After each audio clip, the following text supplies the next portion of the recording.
আসসালামু আলাইকুম। Welcome to my নতুন দিনের নতুন ব্লগে। সবাই কেমন আছেন? আশা করছি আল্লাহর অশেষ রহমতে সবাই ভালো আছেন। সকালবেলা আমি এখানে নাস্তা খেয়ে নিচ্ছিলাম। ব্রেড আর ডিম এইভাবে খেতে আমার কাছে ভালোই লাগে। ডিমের মাঝখানে সস আর শসা দিয়ে নাস্তা খেয়ে তারপর এখন একটু কাজ করতেছি। আমার রেকের মধ্যে এক্সট্রা কিছু কাচের জিনিস বেশি হয়ে গেছে, যেগুলো আমার রেগুলার ইউজ করা হচ্ছে না, নতুন কিছু কেনা হয়েছে। জিনিসপত্র রেগুলার ইউজ না হলে পরে থেকে ধুলাবালি পরে আঠা আঠা হয়ে যায়। গ্যাসের চুলার যে একটা আঠালো ভাব থাকে সেটা জিনিসপত্র হয়ে যায় আর কি। তো সেজন্য আমি চিন্তা করলাম এগুলাকে আমি একটু উঠায় রাখি। তো উঠায় আর কোথায় রাখবো, আমার তো আর শোকেস কেনা হয় নাই। এগুলাকে আমি একটা বড় বক্সের মধ্যে নিয়ে নিচ্ছি। এটা আমার ব্লেন্ডারের বক্স। তো এইগুলাকে আমি এখন এটার মধ্যে রেখে তারপর রান্নাঘরেই রেখে দিব, আর উপরে তুলবো না। মাঝে মাঝে আবার এগুলো আমার দরকার হবে, তো সেজন্য হাতের কাছেই রেখে দিলাম। আর বাকি অন্যান্য আরও কাচের জিনিস আমি কার্টুনে করে তারপর আমি উপরে রেখে দিয়েছি, রান্নাঘরের যে একদম সবচেয়ে উপরে ক্যাবিনেটগুলোতে, ওখানে। ওইগুলো আমার এখন বের করার দরকার নেই। যখন আমি শোকেস কিনবো তখন শোকেসে সাজিয়ে রাখবো। আর এগুলো টুকটাক কিছু কাচের জিনিস ছিল আর কি। তো এখানে দেখলাম যে পাশের বাসায় এসি খুলতেছে, তো লোকজনগুলো এইভাবে ঝুলে ঝুলে কাজ করতেছে দেখে এত ভয় লাগতেছিল। আরিশ আমাকে দেখাচ্ছিল, দেখো মা কীভাবে এসিটা খুলে ফেলতেছে, যদি পড়ে যায় মা, আমাকে বলতেছিল। তো এখানে এই যে খালা এখানে সব কিছু গুছাই নিচ্ছিল। আজকে ওনার অন্য কাজ কম, তো যখন ভারী অন্য কাজ কম থাকে তখন গুছগাছের কাজগুলো উনি মাঝে মাঝে করে। যেমন আজকে যে রান্নাঘরের নিচে আমি যেই জিনিসপত্রগুলো রাখি এগুলো সব বের করে ফ্লোরটা সুন্দর করে ভীম ওয়াশ দিয়ে সুন্দর করে ঘষে টষে পরিষ্কার করেছে। তারপর হাউসও পরিষ্কার করেছে, যদিও আমি হাউস ইউজ করি না। তো এখানে বড় একটা তেজপাতা দেখলাম, বিশাল বড় ছিল, ক্যামেরাতে বড় দেখা যাচ্ছে না।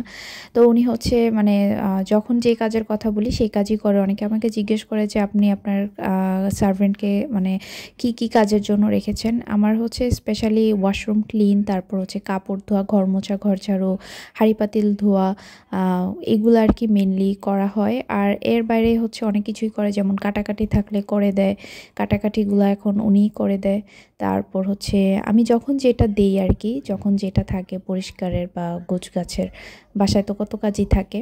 আর যেদিন দেখা যায় ঘর মুছে না সেদিন কাপড় ধোয়, যেদিন কাপড় ধোয় না সেদিন ঘর মুছে। একসাথে বেশি প্রেশারে কাজ করে না, উনি ওনার মতো রিল্যাক্সেই কাজ করে, যেহেতু প্রতিদিনই আসে।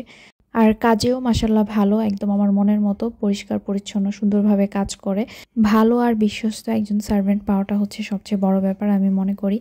আর নিজের মতো করে উল্টাপাল্টাভাবে কাজ করে এরকম অনেকেই থাকে, বাট উনি অনেক ভালো।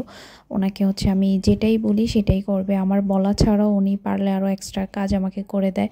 তো যাই হোক, এখানে আরিশের সাথে আমি একটু খেলতেছিলাম। ও নাস্তা খেয়ে নিয়েছে, আর দেখলেনি তো নাস্তা খাওয়ার সময় সে মোবাইল দেখবে, মোবাইল দেখা ছাড়া ওর মুখে কোনো খাবার যায় না।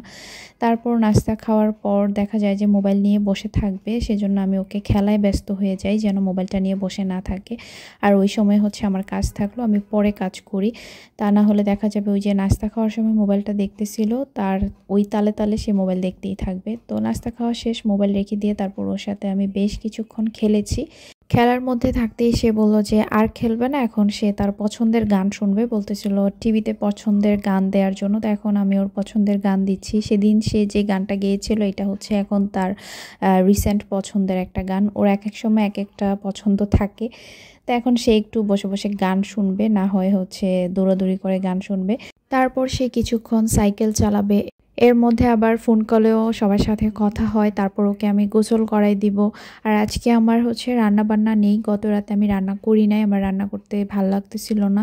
তো আরিশের বাবা অফিসে খাবার নেয় নাই, অফিসে ক্যাটারিং খেয়ে ফেলবে। আর আমি আজকে ফুড পান্ডায় খাবার অর্ডার দিয়েছিলাম। মাঝে মাঝে এমন হয় যে রান্না করতে ইচ্ছে করে না, আর গত রাতে আমার প্রচণ্ড মাথা ব্যথা ছিল, তো আমার একটু ভাল লাগতেছিল না যে রান্নাঘরে গিয়ে রান্না টান্না করবো। তারপর সেও বলছে সমস্যা নেই, অফিসে খেয়ে ফেলবে, আর আমি দুপুরে অর্ডার দিয়ে কিছু একটা খেয়ে ফেলবো। তো অনেক দিন আপনাদের সাথে আমার স্কিন কেয়ার শেয়ার করা হয় না, আজকে ভাবলাম যে ছোট্ট একটা স্কিন কেয়ার আপনাদের সাথে শেয়ার করি।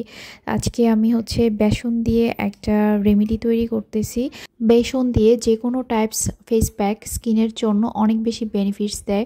আর চাইলেই কিন্তু হাতের কাছে থাকা সামান্য কিছু উপকরণ দিয়ে অনেক ভালো একটা ফেস প্যাক তৈরি করে ফেলা যায়। তো আমি এইভাবে মাঝে মাঝে ইউজ করি। বেসন নিয়েছি 1 চামচ, তারপর নিলাম একটু সামান্য হলুদের গুঁড়া, তারপর দিয়েছি চিনি। চিনির বদলে আপনারা হচ্ছে কমলার খোসার গুঁড়া ইউজ করতে পারেন। তো কমলার খোসার গুঁড়া তো আমার কাছে নাই, সেজন্য আমি চিনিটা ইউজ করলাম। তারপর আমি এখানে দিয়েছি টমেটোর রস। টমেটোর রস বলতে টমেটোর ভিতরে যেই নরম অংশটা ওইটাই নিয়েছি, যে রসটা থাকে। তারপর দুধ দিয়ে আমি সুন্দরভাবে এইরকম একটা লিকুইড তৈরি করে নিয়েছি। একটু হচ্ছে থিক হবে, এটা খুব বেশি পাতলা না। তো এখন হচ্ছে এটাকে আমি আমার ফেসে লাগাবো। তো যেভাবে ছিলাম সেভাবেই ক্যামেরার সামনে চলে আসলাম। এখন হচ্ছে আমি এটাকে আমার ফেসে অ্যাপ্লাই করব। প্রথমে আমি খুব ঘষে ঘষে আস্তে আস্তে করে আমি এটাকে পুরো স্কিনে মাসাজ করে নিব। যে কোনো ধরনের কালো দাগ ছোপ বা সানটান দূর করে, আর অনেক বেশি গ্লো করে স্কিনটা হচ্ছে অনেক বেশি পরিষ্কার হয়। আর বেসন দিয়ে কিন্তু আপনারা অন্যভাবেও অনেক ধরনের ফেস মাস্ক বানাতে পারেন। মধু, তারপর হচ্ছে অ্যালোভেরা জেল, গোলাপ জল এগুলা দিয়ে, অথবা কফি পাউডার বেসনের সাথে মিক্স করেও হচ্ছে ফেস মাস্ক করা যায়। মানে বেসন স্কিনের ব্রাইটেনিংয়েরও কাজ করে। ওভারঅল হচ্ছে এটা খুবই ভালো একটা উপাদান স্কিন কেয়ারের জন্য। তো এই তো আমি খুব ভালো করে পুরো মুখে অ্যাপ্লাই করে নিচ্ছি। আমার এইগুলা মাখা দেখে আমার ছেলে বলতেছে, মা তুমি এগুলা কি লাগাচ্ছ মুখের মধ্যে, পচা লাগতেছে দেখতে। তো ওর কথা শুনে আমি হাসতেছিলাম। এই তো আমার লাগানো শেষ। তারপর হচ্ছে আমি এটাকে রেখেছিলাম 10 থেকে 15 মিনিটের মতো রেখে, তারপর হচ্ছে আমি ওয়াশ করে ফেলেছি। তো পরে আমার আর ভিডিও করার কথা মনে ছিল না যে এটা অ্যাপ্লাই করার পর স্কিনটা কেমন হয়েছিল। অনেক ভালো একটা ইফেক্ট দেয় স্কিনে। যাই হোক, তারপর সন্ধ্যার দিকে আমি রান্না বসিয়ে দিয়েছি। আজকে আমি রান্না করতেছি মসুরের ডাল দিয়ে লাউ আর হচ্ছে রুই মাছ ভুনা করব। মাথাটাও দিয়ে দিয়েছি, অন্য সময় মাথা দিয়ে মুড়ি ঘন্ট করা হয়, তো আজকে মাথাটা সুন্দর করে হচ্ছে মাছের সাথেই ভুনা করে নিচ্ছি। এই তো আমার মাছ ভুনাটা হয়ে গেছে, আর লাউ দিয়ে ডাল তরকারিও হয়ে গেছে। কাঁচামরিচ ধনেপাতা দিয়ে দিলাম। আজকে তরকারিটা আমি কড়াইয়ের মধ্যেই রান্না করেছি, যার জন্য হচ্ছে লাউ সেদ্ধ হতে অনেক বেশি টাইম লাগছে। প্রেসার কুকারে দিয়ে দিলেই সেটা অনেক অল্প সময়ে হয়ে যেত। তারপর সন্ধ্যায় খাওয়ার জন্য আমি একটু বেগুনি বানিয়ে নিচ্ছি। আমার হঠাৎ করে বেগুনি খেতে ইচ্ছে করতেছে। তো ভাজার পর অনেক দিন খাওয়া হয় না, ভাবলাম একটু বেগুনি করে খাই। তো এখানে আমি হচ্ছে যেই লম্বা তাল বেগুনটা আছে সবুজ কালারের, ওইটা নিলাম, এরকম পাতলা করে কেটে নিয়েছি। আর এখানে আমি নিয়েছি আটা, চালের গুঁড়া আর কিছু মশলা দিয়ে এরকম একটা ব্যাটার তৈরি করে নিয়েছি।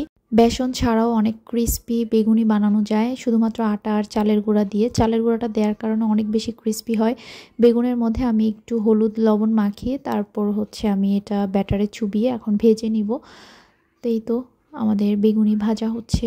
আর এই তো ভাজার পর কয়েক রাউন্ড খেয়ে ফেলেছি। লাস্টের দিকে আমার মনে হয়েছে ভিডিও করার কথা, খুবই মজা হয়েছিল আর অনেক বেশি ক্রিস্পি হয়েছিল। তো এখন হচ্ছে আমি সসের সাথে খেয়ে নিব। তো আজকে আপনাদের সাথে আমি আরেকটা জিনিস শেয়ার করব। আমার বাবার বাড়ির পুকুর থেকে অনেক অনেক মাছ ধরেছে। তো এই মাছের ভিডিও আমাকে পাঠিয়েছে মইন করে।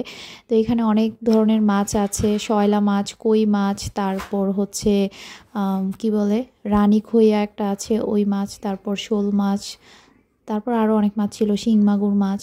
তো এই যে এইগুলা হচ্ছে আমাদের ভাগের মাছ।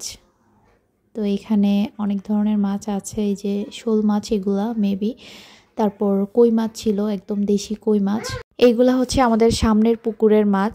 তো এই মাছ ধরা নিয়ে আম্মু হচ্ছে অনেক বেশি আফসোস করতেছিল যে আমরা যখন আসি তখন হচ্ছে পুকুরের পানি সরায় না, মাছ ধরে না। তো যখন আমরা হচ্ছে চলে আসি তখন হচ্ছে মাছ ধরা হয়। তো এটা তো সবার মিলিত পুকুর, তো আমার সব চাচাদের সবার মতামতের উপরই হচ্ছে পুকুর থেকে মাছ ধরা হয়। নিজে চাইলে একা হচ্ছে মাছ উঠানো যাবে না। তো সেই জন্য আসলে ওই রকম মিলে না আর কি। যখন আমরা থাকি তখন দেখা যায় যে অনেক সময় মাছ উঠানো হয় না। তো এইটা কোনো ব্যাপার না, পুকুরের মাছ তো একসময় অলওয়েজ খাওয়াই হয়েছে। তা আম্মুর অনেক বেশি আফসোস আর কি এটা নিয়ে। তো তাজা এই দেশি মাছগুলা দেখে অনেক বেশি ভালো লেগেছে। কাছ থেকে দেখতে পারলে মনে হয় আরও বেশি ভালো লাগতো। তো এখানে এই যে অনেক টাইপের মাছ উঠানো হয়েছে। তারপর হচ্ছে এগুলা ভাগযোগ করা হবে। অলরেডি আমাদের ভাগের মাছ আমি দেখিয়ে দিয়েছি শুরুতেই। তো এই হচ্ছে আমার বাবার বাড়ির পুকুরের মাছ। অন্য সময় আরও অনেক অনেক বেশি মাছ পাওয়া যেত, এখন অনেকটাই কমে গিয়েছে। তার উপর আবার বন্যা হলো, মাছ অনেক পুকুর থেকে চলে গেছে। আবার হচ্ছে সব মাছ এখন আগের মতো আর হয়ও না। তো এই হচ্ছে ব্যাপার। তো আজকের ব্লগে হচ্ছে বাবার বাড়ির ভিডিও একটু অ্যাড করে দিলাম। তো ভিডিওটা দেখে হচ্ছে বাবার বাড়িকে অনেক বেশি মিস করছি। ভাবলাম যে আপনাদের সাথে একটু শেয়ার করি। 2 দিন 2টা করে ভ্লগ শেয়ার করে আমার আজকে আর ভ্লগ দিতে ইচ্ছে করতেছে না, সেজন্য আজকের ভ্লগটা শেয়ার করতে দেরি হয়ে গেল। তো ঠিক আছে, সবাই ভালো থাকবেন, সুস্থ থাকবেন, দোয়া করবেন আমাদের জন্য। আল্লাহ হাফেজ।